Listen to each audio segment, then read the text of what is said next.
Is that true that is your mistress? It's not. That has taken care of me and my family very well for the next 2 years. For the last 2 years. Oke. Itu dari pertanyaan dari Dr. Richard, apakah betul TE itu adalah mistressnya gitu atau simpenan ya? Dijawab oleh sang suami tidak benar bahwa dia sudah ikut sejak lama sebagai personal assistant. Tadi aku tanya Davina, kamu juga personal assistant ya? Iya. Bisa nyanyi nggak? Enggak. Oh, nggak bisa. Oke. Sorry Iya, kalau iya. mengecewakan. Oh, mungkin ngecewakan ya. Tapi ya nggak apa-apa, orang bisa nyanyi juga bisa jadi personal assistant kan gitu ya. Aku tidak ini, cuman kan ya. Nah itulah ya. Tapi memang ya ini biarlah memang ini menjadi bukti-bukti yang nanti ada di pengadilan gitu ya. Karena kalau dari netizen Indonesia itu memang banyak melakukan serangan-serangan ya. Namanya juga netizen Indonesia ya, komen di sini, di situ, di situ. What do you think about the support from the Indonesian netizen, especially the women netizen? I don't know how to thank enough to all the Indonesian netizen. The power of Indonesian netizen, I didn't expect this strong and this powerful. And you know, the support from mummies is overwhelmed. You know, every night I already mentioned several times, every night I'm looking at the comment from the mothers, cry and holding the comment and sleep. It really gives me the feeling of, okay, I can do this. I'm gonna get back my kids. With all this support, Amin. I'm not afraid of anything anymore. Amin. Yeah. Dan untuk bayinya yang masih beberapa bulan itu, Ibu Emi masih menyimpan ASI di kulkas full gitu ya. Karena anak bayi ini masih dalam tahap ASI begitu ya. Jadi kalau diambil berarti ada pemutusan pemberian gizi yang terbaik dari ibu ke anak ya. Tapi biarlah ini karena mereka menikah secara hukum di Singapura, ini bisa diselesaikan di sana gitu ya. Tapi untuk kasus yang lain-lainnya, tudingan-tudingan ke kamu tadi, Biar saya yang lanjutkan di sini. baik. Thank you again, Amy. Be strong. Thank you, Davina. Thank you sama sekali. Berikutnya ada Andara Early dan juga Ustadz Dennis Lim. Kita lihat dulu profilnya berikut ini. Andara Early, artis kelahiran 1979 yang meraih juara 2 Gadis Sampul tahun 1995 ini. Orang tuanya bercerai ketika ia berusia 14 tahun dan memilih tinggal sendiri hingga hampir menyakiti diri sendiri. Perempuan yang lebih dari 10 tahun mengalami mental illness anxiety disorder ini, kondisinya semakin memburuk saat pandemi 2021 lalu, serta memutuskan konsultasi ke psikolog namun menolak minum obat dan memilih melakukan kegiatan mengatur pernafasan. Pemain film Rumah Ketujuh yang pernah menikah selama 4 tahun dengan Ferry Martawijaya pada tahun 2000 dan dikaruniai anak bernama Magali Indala Netar ini menikah ketiga kalinya dengan Bugi Ramadana dan dikaruniai anak bernama Gamila. Oktober lalu, Andara juga memposting aktivitasnya yang berjualan sushi di kantin sekolah hingga menjadi driver khusus antar jemput sekolah. Benarkah Andara sampai membuat anaknya cemas karena gangguannya semakin parah? Dan seperti apa cerita Andara sebagai pejuang kesehatan mental? Saksikan kisah selengkapnya hanya di Rumpi No Secret. Dennis Lim, pendakwah berdarah Tionghoa kelahiran 1991 yang merupakan anak dari mantan pemilik kasino. Namun bisnis ayahnya berhenti pada 2004 hingga terlilit utang ini, membantu melunasi utang keluarga dengan bekerja sebagai IT sistem perjudian di Thailand dan memiliki bisnis kasino sendiri. Namun pada 2017 ia merasa resah dan memutuskan pulang ke Indonesia untuk berhijrah setelah mendengar ceramah A.A. Gim. Pria yang menikah dengan Yunda Faisyah sejak 2019 melalui proses ta'aruf ini kerap memposting konten romantis, dakwah, dan jalan-jalan ke luar negeri.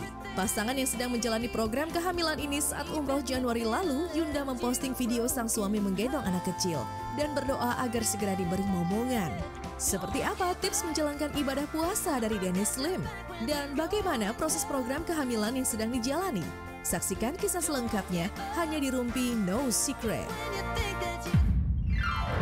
Baik, kita sudah bersama dengan Andara Early dan juga ada Ustadz Dennis Lim di sini yang juga hadir. Nanti sekalian kita mau tanya-tanya ya, konsultasi Ustadz Dennis. Ini sebagai ibu tadi kamu dengar cerita, udah dari tadi udah megangin tisu. Ya aku juga ini, tisu di depan gak ada yang berani ngambil gitu ya, karena Gak berani. itu perasaan yang amat luar biasa. Bener, ini tangan juga udah keringet dingin rasanya kayak aduh mudah-mudahan hal buruk ya, itu hal buruk banget ya. Tidak perlu dialami oleh tidak, ibu-ibu benar. lainnya, begitu ya. Nah, ini kita ke Andara Early sekarang. Andara Early pernah cerita dia mengalami anxiety disorder dan ingin sembuh tanpa obat, dan ini puncaknya juga pernah kambuh pada masa pandemi di tahun kemarin. 2021. Ya, 2020-2021 ya, mulai awal pandemi itu trigger puncaknya. Mm-mm. Apa yang kamu alami secara fisik apa? Sebenarnya sih mungkin aku udah ngerasa ada gejala itu udah lama, lebih dari 10 tahun sebelum pandemi gitu. Tapi aku ngerasanya, aku pikir itu oh mungkin seiring tambah usia ini hanya fobia gitu loh. Jadi kayak ketakutan-ketakutan, kayak misal aku punya ketakutan takut tinggi, aku punya ketakutan apa sesuatu lah ya gitu. Cuma kayak gitu-gitu doang. Biasanya apa Terus, tandanya, apa gemeter? Apa?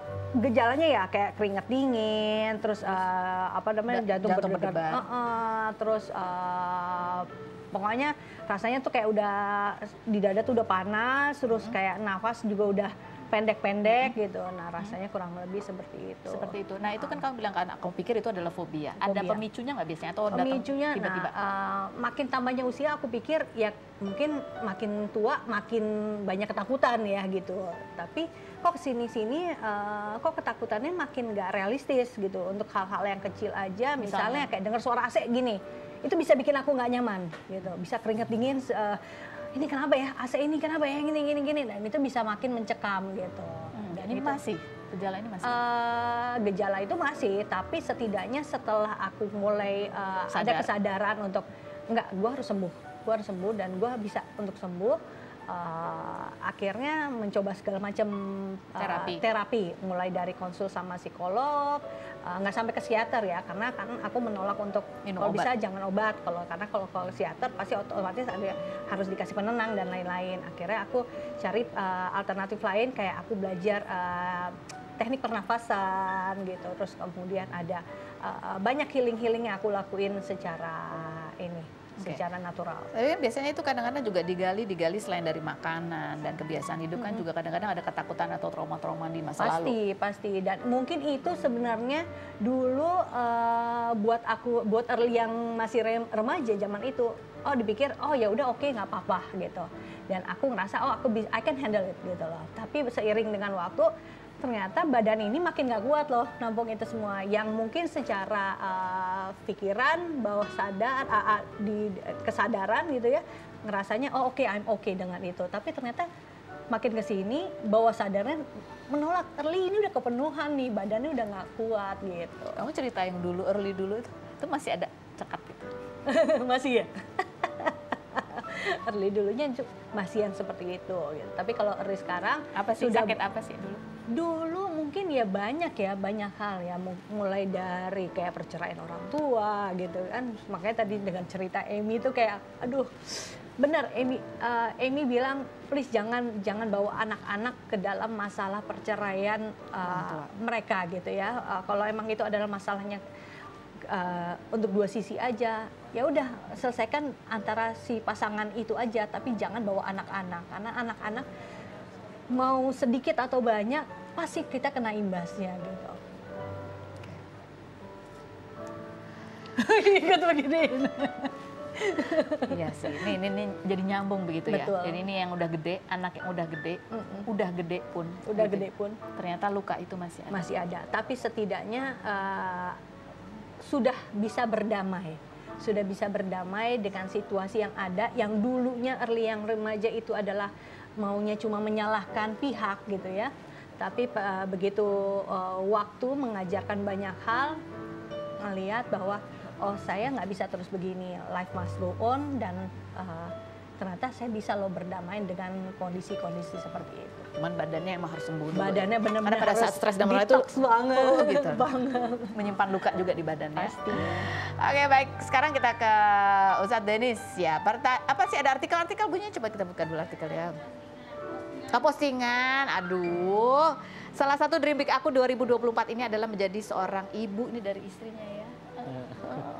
Peluk erat untuk semua pejuang garis 2. Semoga setelah badai di tahun-tahun sebelumnya ada berita bahagia yang membuatmu terpana bahwa takdir Allah adalah yang terindah. Bismillah. Yuk kita doa bareng. Mana nih pejuang garis 2? Ya. Dia udah ditungguin sama istrinya di depan. Gitu. Ini kayak kalau kita lihat sih postingannya jalan-jalan dulu ya dalam rangka ini kayaknya ya. Kita akan bahas lebih begitu tetap di Ruby, No Secret.